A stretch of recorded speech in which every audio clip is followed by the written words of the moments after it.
ॐ श्री सरस्वतीय नमः। ॐ श्री गुरुभ्यो नमः। गुरुर्ब्रह्मा गुरुर्विष्णुः गुरुर्देवो महेश्वरः गुरु साक्षात् परं ब्रह्म तस्मै श्री गुरवे नमः।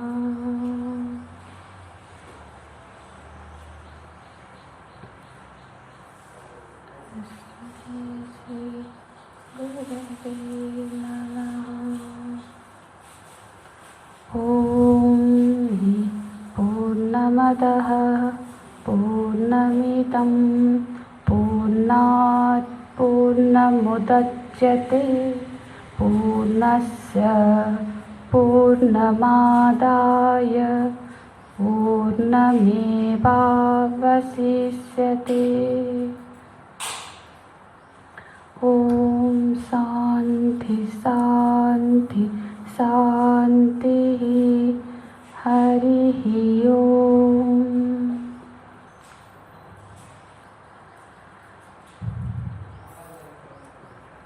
ईशावास्य उपनिषद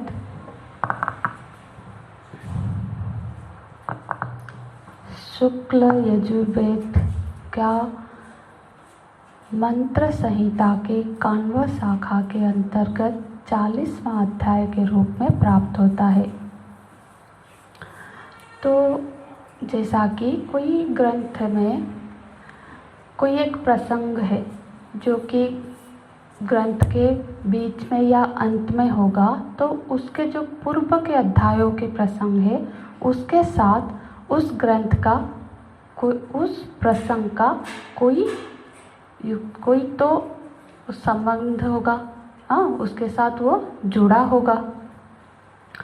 तो क्योंकि ये 40वां अध्याय है जिसको उपनिषद आख्या दिया गया है, तो इसका मतलब है कि उस शाखा में 39 अध्याय पहले से है जिस पर किसी और मंत्रों का समाहार है। तो उनके साथ क्या संगति है इस अध्याय का, क्योंकि ये अध्याय बीच में आया है या फिर अंत में आया है, तो इसी का संगति बिठाते हैं भगवान भाष्यकार एक संगति भाष्य के द्वारा। तो संगति समझ में आने से हमको इस अध्याय में प्रवेश करने में आसानी होगी। तो अब जब संगति लगाते हैं, जब भाष्य का रचना होता है, क्योंकि भगवान भाष्यकार मतलब भगवान शंकराचार्य जी जगत गुरु है, तो वो बहुत सारे मतलब पूर्व पक्ष उठाते हैं। जैसे कोई तर्क के द्वारा तर्क का उपस्थापना करके वो अपनी जो सिद्धांत है उसका प्रतिपादन करते हैं। तो तर्क में क्या होता है, कई प्रतिपक्षी होते हैं। एक पूर्व पक्ष होता है, वो कोई प्रश्न उठाता है, और फिर दूसरा यही तर्क का है। जैसे कि ज्ञान चर्चा होती है, बहुत पहले भी होती थी, अभी भी बहुत विद्वान बैठ के ज्ञान की चर्चा करते हैं। तो वहाँ क्या होता है कि किसका क्या मत है, किस संप्रदाय का क्या मत है, तो दूसरा संप्रदाय उस मत पर उनकी क्या प्रतिक्रिया है, वो सबका। और उसमें कोई ऐसा नहीं कि हम बड़े हैं वो छोटे, ऐसा नहीं, सीखने के लिए। क्योंकि हमेशा ऐसा ये जो मार्ग है ना, अपने को खुला रखना चाहिए कि हमेशा सीखने का स्कोप बना रहे।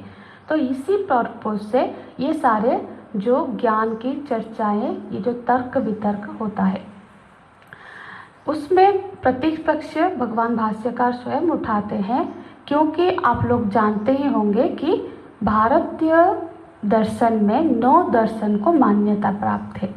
भारत में 9 दर्शन बताए जाते हैं। तो कौन कौन से हैं, जैसे उसमें से कुछ ईश्वरवाद, ईश्वर को मानने वाले दर्शन है, और कुछ दर्शन है जो ईश्वर को नहीं मानते हैं। तो ऐसे 9 दर्शन है। आप लोगों की जानकारी के लिए थोड़ा सा बता दूं, ताकि आपको समझने में आगे भी बहुत जगह पे ऐसे आएगी चर्चा, तो आप ध्यान रखिएगा इसको। जैसे कि अब एक दर्शन है चार बाग, हम बोलते हैं चारु वाक्य। हाँ, चार बाग दर्शन है, फिर बौद्ध दर्शन है, जैन दर्शन है। ये सारे ईश्वर को नहीं मानते हैं। और कुछ वेद को प्रमाण के रूप में मानने वाले दर्शन है, मतलब ईश्वर को नहीं मानते, मतलब वेद को प्रमाण के रूप में नहीं मानते हैं। पर अब शुद्ध अद्वैत मतलब द्वैत वेदांत ही दर्शन है। जैसे रामानुज संप्रदाय है, शैव संप्रदाय है। हाँ, द्वैत अद्वैत मतलब द्वैताद्वैत दर्शन है। अब वैशेयिक दर्शन है, न्याय दर्शन है, सांख्य दर्शन है, योग एक दर्शन है, योग दर्शन कहा जाता है। फिर अद्वैत दर्शन है और एक दर्शन है पूर्व मीमांसा। तो हम मुख्यतः अद्वैत दर्शन की उसकी सिद्धि करते हैं। उसका हमारा जो परंपरा है अद्वैत दर्शन की परंपरा है। तो यहाँ पे भगवान भाष्यकार एक पूर्व मीमांसा का एक प्रश्न उठाते हैं। और आप ये नहीं समझिएगा कि जो दर्शन है मतलब एक धर्म है या फिर एक मान्यता है, उसको मानने वाले कुछ लोग हैं और वही उस दर्शन को मानते हैं। नहीं, ये सब दर्शन हमारे ही अंदर है। कभी हमारी स्थिति चारवाक मत में हो सकती है। ये एक क्रमिक उत्थान की है कि हम एक दर्शन से दूसरे दर्शन में हमारा उत्कर्ष हो। जैसे अब चारवाक है, तो चारवाक क्या मानते हैं? उनके सब दर्शन में मुक्ति का स्वरूप अलग है, आत्मा का स्वरूप अलग है। सब अपने अपने उसके जो आचार्य हुए हैं वो जिस तरह से मत का प्रणयन किए हैं वो उस दर्शन का मत होता है। जो चारवाक मत है वो भी एक दर्शन है, एक सोची समझे से हम उसको लाइटली नहीं ले सकते। वो भी बहुत सारे आचार्यों का मत है। वो उनका मत है कि शरीर के बाद कोई स्थिति नहीं है। इसीलिए बोलते हैं ऋणम कृत्वा घृतं पीत्वा। ऐसे बोलते हैं कि ऋण हो जो भी हो, घी खाओ और आराम से जीवन भर अपना मौज में रहो, क्योंकि जीवन ये शरीर मृत्यु के बाद कुछ नहीं है। ये उनकी मान्यता है, ये मुक्ति का उनका स्वरूप है। अब बौद्ध दर्शन में बौद्ध कोई ब्रह्म को नहीं मानते हैं। वो जीवन के बाद एक शून्य की स्थिति को स्वीकार करते हैं। जैनों का अपना मान्यता है। तो हमको देखना चाहिए कि हमारी स्थिति कहाँ बैठी हुई है। तो ये कभी ऐसा हो सकता है कि हमारे भी जीवन में किस तरह तल पर हम भी चारवाक मत हो, हम भी मानते होंगे कि ये शरीर के बाद कुछ नहीं होता है। या फिर जैसे द्वैत संप्रदाय है, रामानुज संप्रदाय है, भक्ति वेदांत है, वो क्या करते हैं? द्वैत को मानते हैं, मैं हूँ और परमात्मा है। वो तो अद्वैत को स्वीकार नहीं करते, वो उनकी मान्यता है। तो कभी जब अद्वैत वेदांत का अध्ययन का सौभाग्य नहीं प्राप्त हुआ था तो एक तरह से हमारी भी वही मान्यता थी। हम भी भक्ति संप्रदाय में कि मैं हूँ और मेरे प्रभु जी है। तो ये सब हमको ऐसा सोचना है कि हमारी ही एक धरातल है। तो हमको अपनी सोच को, तर्क को समझते हुए, अध्ययन करते हुए एक धरातल से और एक दूसरे धरातल पर अपना उत्कर्ष करना है। ऐसे ही नहीं, वो समझ से होगा, क्योंकि ये उत्कर्ष शारीरिक उत्कर्ष नहीं है, वो मानसिक बुद्धि की उत्कर्ष है। तो जब हमारी समझ बन जाएगी पूरे तर्क और युक्ति के साथ, तो फिर हमारी प्रतिष्ठा अब उस दर्शन में हो जाएगी। तो अब भगवान भाष्यकार पूर्व पक्ष उठाते हैं, वो है मतलब पूर्व मीमांसा का। पूर्व मीमांसा भी एक दर्शन है, जैमिनी मीमांसा बोला जाता है। उसके एक मुख्य आचार्य हुए जैमिनी ऋषि, जिन्होंने इस मत का और बहुत सारे उसमें बहुत सारे आचार्य हुए हैं। तो उनका ये कहना है कि जो सारे वैदिक मंत्र है, अब हम उपनिषद पढ़ रहे हैं मतलब वेदों के मंत्र का अध्ययन कर रहे हैं, तो उनका ये मानना है कि जो सारे वैदिक मत है, वो सारे जो वैदिक मंत्र है, वो सबके सब कर्म की व्याख्या करती है। तो कर्म में ही उन सब की प्रवृत्ति है। जैसे कि जो सर्वोच्च उपलब्धि है, हर दर्शन में एक सर्वोच्च मुक्ति, हम मोक्ष बोलते हैं, कोई मुक्ति बोलता है, जो जिसका भी सर्वोच्च जिस स्थिति में पहुंचना है तो वो सिवाय कर्म के वो प्राप्त नहीं हो सकता। ये इस मीमांसा, ये पूर्व मीमांसा जिसको कर्म मीमांसा भी कहा जाता है, उनका ये मान्यता है। तो इसका अर्थ ये है कि वो कहते हैं कि जो वेद के जो सारे वेद राशि है, हाँ, वेद के जो सारे मंत्र है, सारे वेदांत के मंत्र कर्म में ही समर्पित है।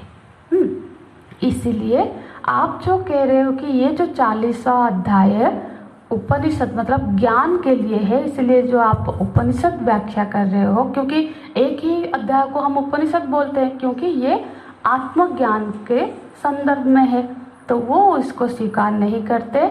उनका ये मान्यता है क्योंकि पहले अध्याय भी सारे कर्म पर आधारित थे और कोई भी मंत्र कर्म को ही सारे मंत्र इंगित करते हैं, इसीलिए ये अध्याय भी क्या होगा, कर्म का ही प्रतिपादन करते हैं। क्योंकि ज्ञान अपने आप में कोई ज्ञान की सामर्थ्य नहीं है कि वो किसी फल को प्रदान कर सके।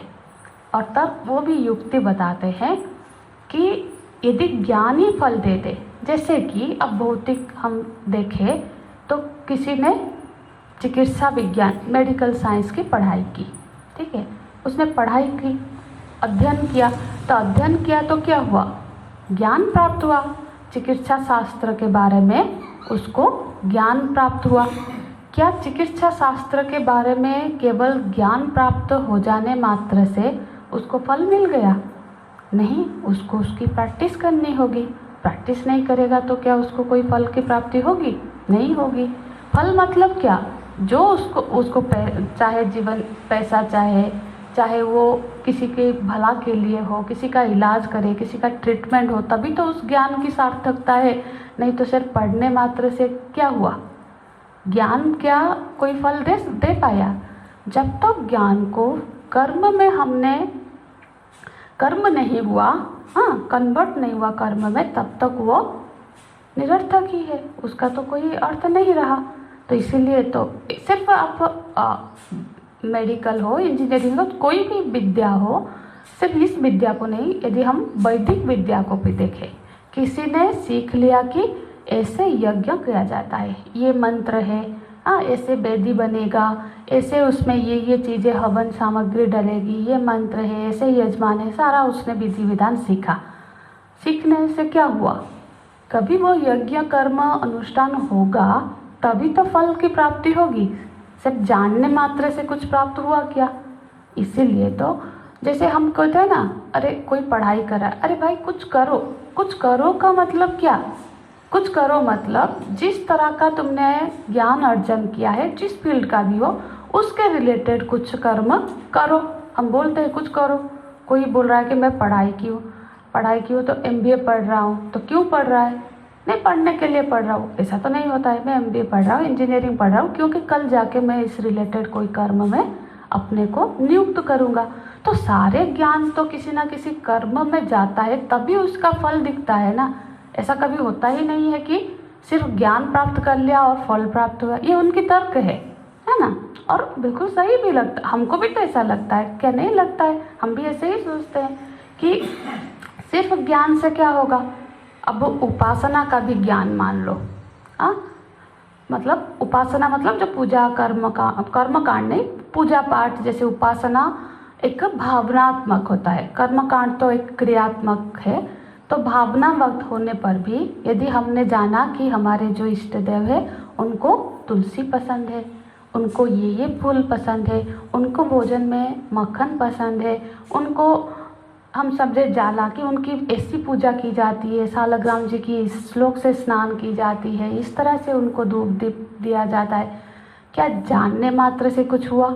ये मंत्र का जाप करने से उन प्रसन्न होते हैं, और वो भी एक क्रिया में हमको करना पड़ता है, क्योंकि उपासना भी एक सूक्ष्म क्रिया ही है, करना है, करते हैं हम कुछ, तो उपासना में भी तो करना ही पड़ा। तो यदि हम विचार करके देखें तो जितने भी विद्या है, वो विद्याओं का जो सारभूत है, जो उसका क्या बोले हम उसको, जो उसका मतलब जो रिजल्ट है उसकी जो उसको हम कहीं पे यदि वो कर्म में प्रयोग ना हो तब तक उसकी कोई सार्थकता हमको दिखाई नहीं देती है ना। तो ये तो कर्म की उनकी समझ है।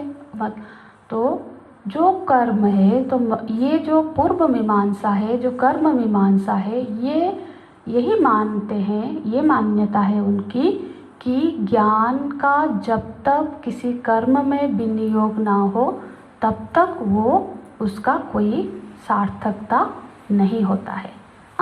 चाहे वो आत्मज्ञान ही क्यों ना हो। आत्मज्ञान मतलब जो हम अभी पढ़ने जा रहे हैं, तो वो बोलते हैं ज्ञान अपने आप में कोई फल प्रदान नहीं कर सकता। इसलिए यदि वो आत्मज्ञान भी हो, जैसे कि ये जो 40वें अध्याय के जो श्लोक हम जिसके मंत्रों का पाठ हम अध्ययन करने जा रहे हैं, इसमें ऐसे कोई कर्मकांड संबंधी तो कुछ आता नहीं है। तो फिर बोलते हैं यदि हो सकता है, मतलब कोई भी युक्ति तो दिखाना है कि तो फिर ये मंत्र क्यों है, इसका तुम क्या करोगे, इसका तो हवन नहीं कर सकते, इससे तो तुम्हें कोई भौतिक उपलब्धि दिखती नहीं है। तो नहीं, यदि इसका भी कोई कर्म में उपयोग होगा, यदि कोई मंत्र कर्म में उपयोग नहीं हो सकता तो फिर वो निरर्थक है। तो जैमिनी संहिता ने, जो ये पूर्व मीमांसा ने ये बोल दिया कि वेद के कुछ मंत्र निरर्थक भी हो सकते हैं। वेद का एक कॉमा फुल स्टॉप भी निरर्थक नहीं है। तो एक कोई मंत्र कैसे निरर्थक हो सकते हैं, तो हमको उस पर समझना चाहिए। कुछ आचार्यों ने तो ऐसा भी बोल दिया कि ये मंत्र ऐसे भी हो सकता है कि मानो कि कोई यज्ञ अनुष्ठान हो रहा है, उस समय पुरोहित जो होते हैं वो इस मंत्रों के पाठ करके जो यजमान है उसको थोड़ा सा खुश करते हैं कि तुम ब्रह्म हो, तुम ईश्वर हो। इससे वो खुश होके और ज़्यादा उनको अच्छे से दक्षिणा देगा। अब अपनी सोच है, वो कोई ना युक्ति तो दिखाना है ना, उनको तो तर्क के माध्यम से सिद्ध करना है कि इस मंत्र का इधर किसी न किसी कर्म में उपयोग हो ही सकता है, तभी तो। और वो क्योंकि ज्ञान फलप्रद है, सिर्फ ज्ञान मात्र से कुछ हो जाएगा ये तो वो मानने को तैयार है नहीं।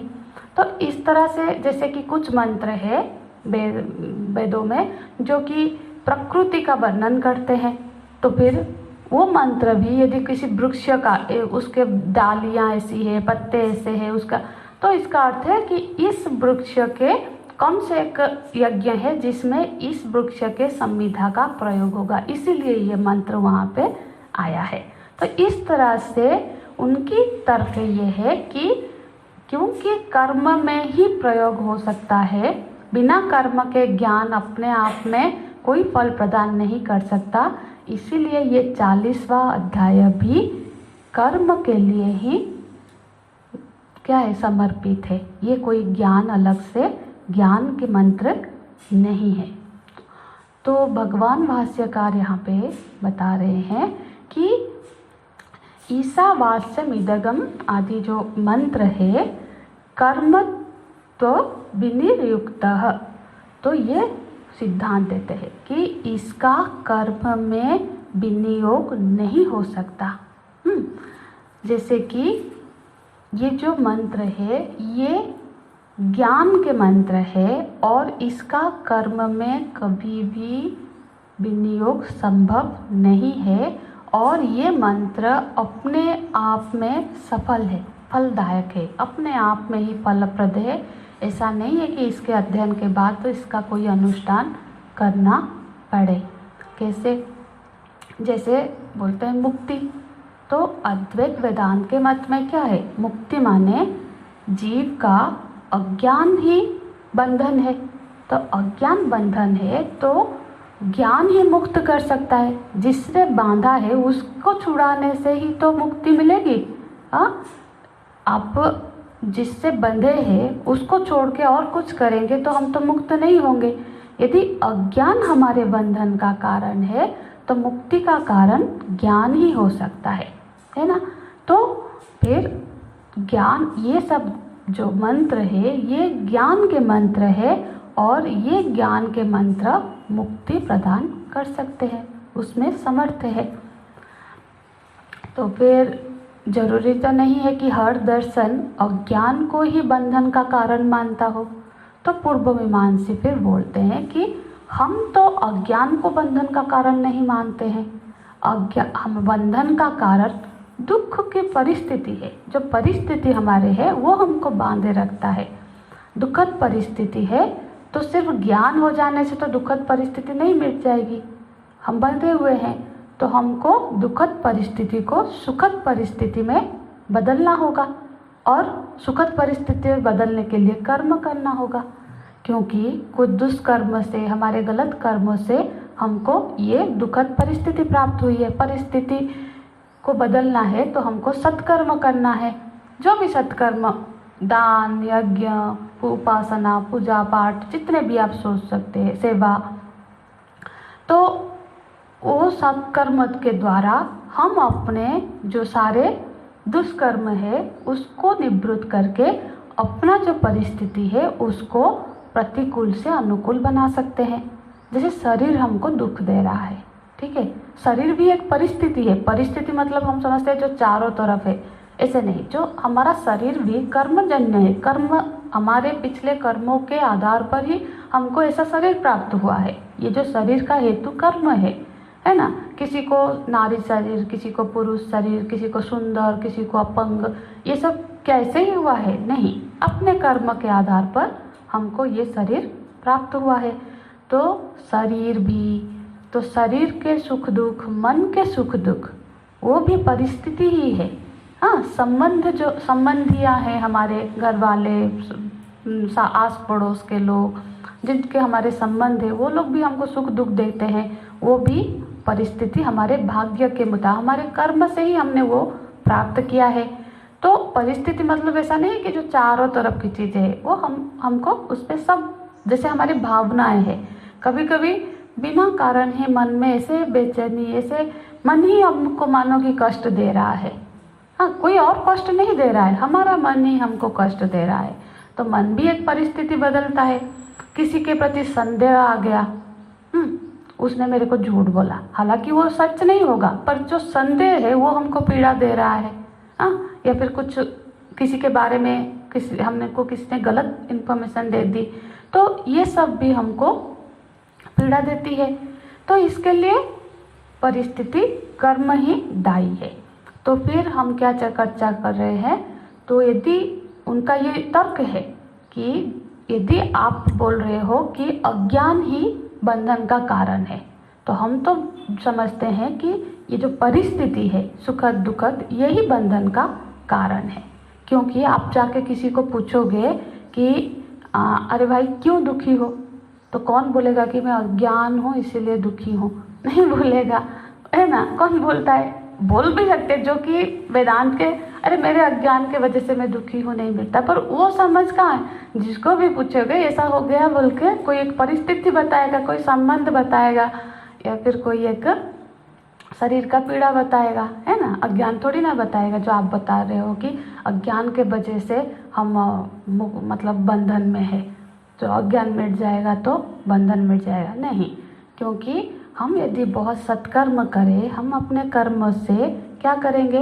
अच्छे परिस्थिति को क्रिएट करेंगे, देवलोक में जाएंगे, अच्छी एक शरीर, दिव्य शरीर प्राप्त होगा जिसमें इंद्रियां, अब हमारे इंद्रियां तो मनुष्य शरीर में कोमल है, मतलब उसकी सामर्थ्य कम होता है। हम खा सकते हैं तो कितना खा सकते हैं, मिल भी जाए तब भी हमारी लिमिटेशन है, हर इंद्रिय की लिमिटेशन है।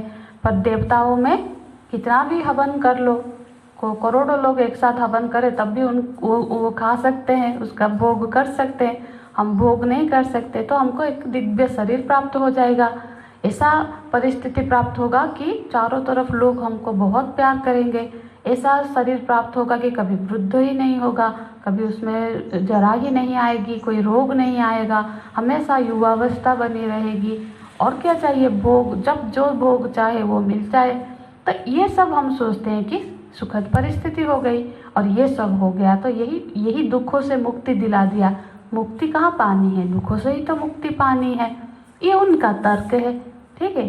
तो इस तरह से वो तर्क जताते हैं कि हम तो बंधन का कारण अज्ञान को नहीं मानते हैं, और आप लोग बोल रहे हो कि ऐसा कोई ज्ञान है जो आपके सारे दुखों को मिटा देगा, क्योंकि ब्रह्म ज्ञान जो आत्मज्ञान है उसका फलश्रुति क्या है, वो शोक मोह का निवारण कर देगा। बिल्कुल शोक मोह का बिल्कुल क्या अत्यंतिक अभाव है, वहाँ कोई शोक कोई दुख को महत्व है नहीं। और हम जो देख रहे हैं कि जो ब्रह्म ज्ञानी है वो भी तो, उनको भी तो दुख आता है। दुख आता है मतलब जो शरीर में है, जीवन मुक्त है, अंदर से वो कभी दुखी नहीं होते, पर उनके शरीर में भी बीमारी आती है। उनको भी कुछ लोग अच्छे बोलते हैं तो कुछ लोग बुरे बोलते हैं। हालांकि वो ब्रह्मज्ञानी है तो वो उन पे कोई उसका प्रभाव नहीं है, वो तो आंतरिक स्थिति है। बाहर यदि देखेंगे तो उनको भी तो उनके शरीर पे, अब बहुत बड़े बड़े ब्रह्मज्ञानी भी कैंसर जैसे, अब रामकृष्ण परमहंस को ले लीजिए, उड़िया बाबा जी, बहुत सारे आप भी जानते होंगे जो संत है, पर वो तो प्रारब्ध, शरीर का प्रारब्ध है। शरीर जब तक है तब तक उसका जो भी प्रारब्ध है, बीमारी है, मान है, अपमान है, सब आता ही रहेगा, है ना। वो तो अपने प्रारब्ध बस आता ही रहेगा। पर वो बोलते तो उसको भी तो दुख ही होता है। तो आप बोल रहे हो ज्ञान हो गया तो उसके दुख मिट गए। क्या हुआ वो तो अंतर की स्थिति है, वो जानते हैं कि क्या हुआ है।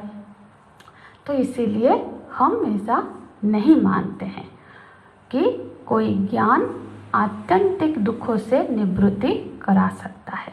ये उनका तर्क है।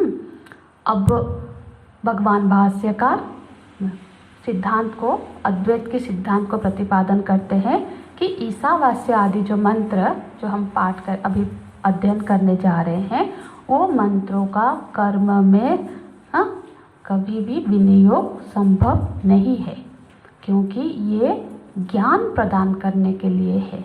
और ये मंत्र जो ज्ञान प्रदान करते हैं, ये मुक्ति का हेतु, मुक्ति सिद्ध ही है। मतलब ज्ञान हो गया मतलब मुक्ति ही हो गई।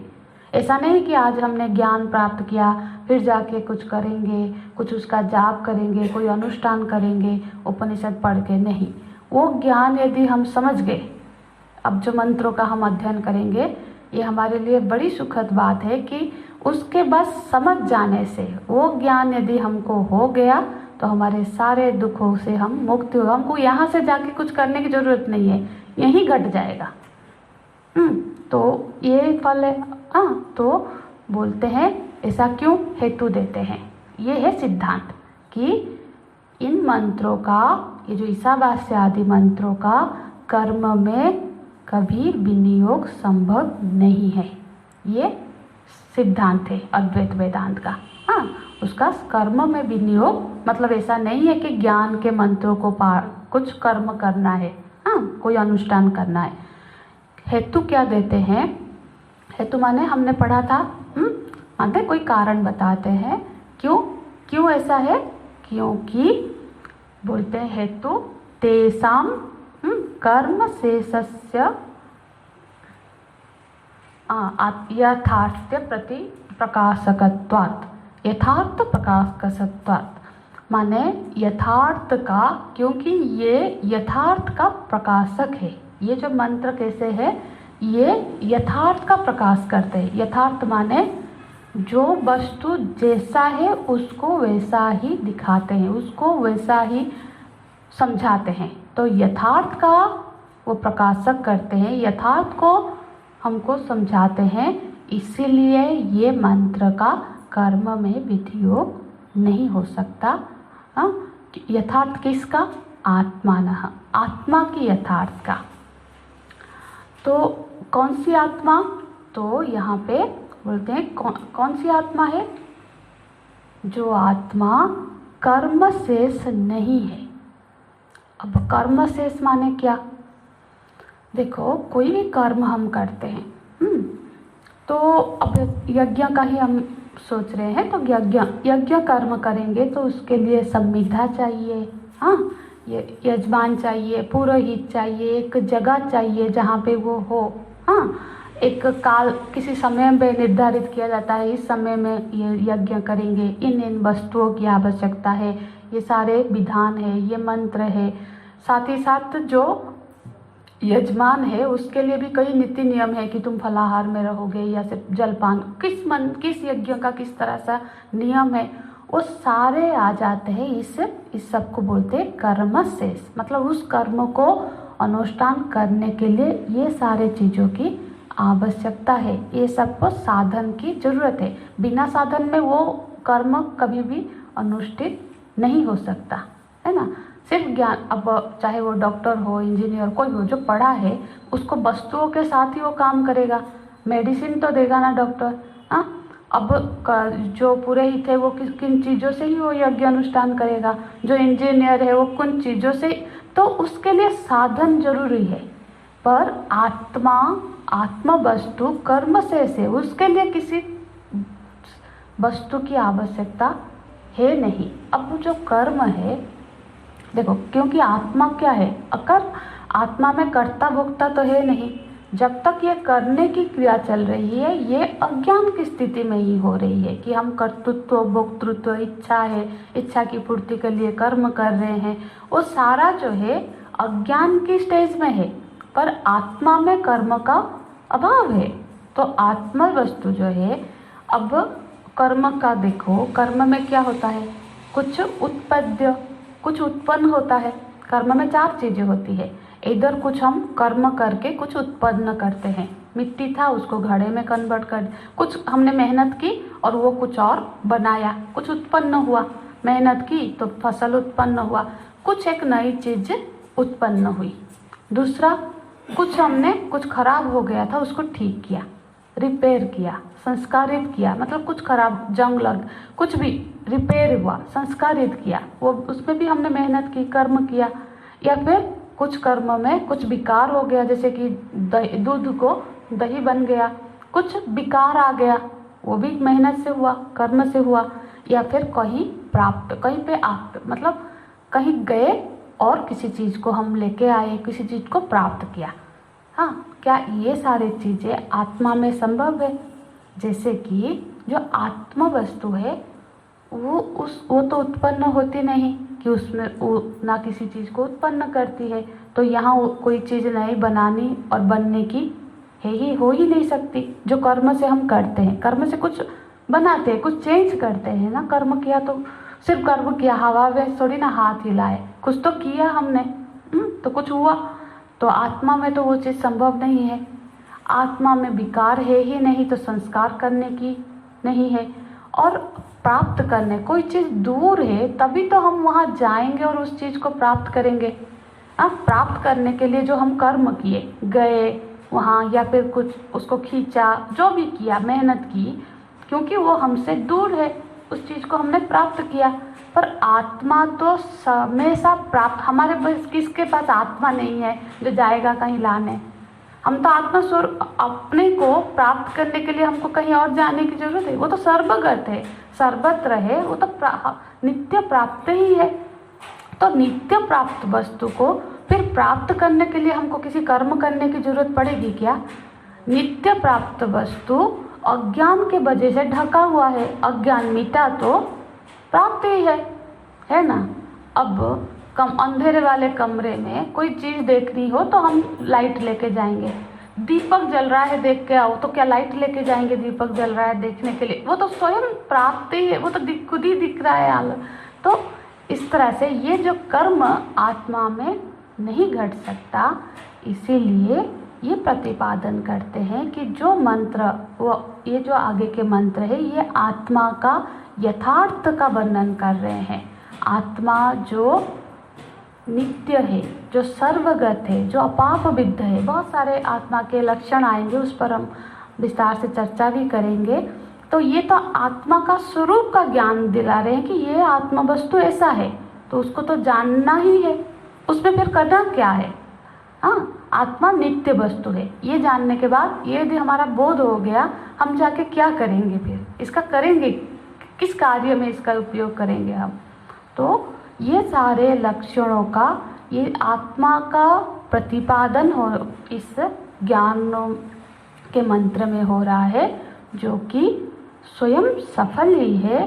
तो ये ज्ञान मात्र है और ये मंत्रों की प्रवृत्ति ज्ञान प्राप्त कराने के लिए है, किसी कर्म में इनका कोई विनियोग नहीं है। इसीलिए ये जो 40वां अध्याय है, जिसको हम उपनिषद, ईशावास्य उपनिषद का नाम दिया गया है, ये उपनिषद का कर्म में कोई विनियोग नहीं होगा। ये उपनिषद है, ये वेदांत का ज्ञान है और ये मंत्र ज्ञान को समर्पित है। ये आत्मज्ञान कराने वाली मंत्र है। तो इसका प्रतिपादन ये जो संगति भाष्य से भगवान भाष्यकार करते हैं। तो इतना संगति हमको समझना जरूरी था, क्योंकि फलश्रुति ये है कि इन मंत्रों का हम समझ जाने पर, इन मंत्रों का अध्ययन करने पर हमें आत्यंतिक दुख से, शोक मोह से हमारी निवृत्ति हो जाएगी। तो वो निवृत्ति यहाँ से जाके कुछ करके नहीं, सीधा इसको जान लेने मात्र से ही हो जाएगा। तो उतने ही एकाग्रता के साथ हम इन मंत्रों का अध्ययन करेंगे।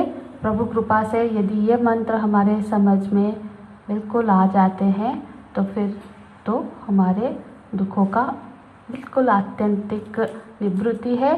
और अच्छी बात ये कि यहाँ से जाके इन मंत्रों का हमको कोई अनुष्ठान भी नहीं करना है।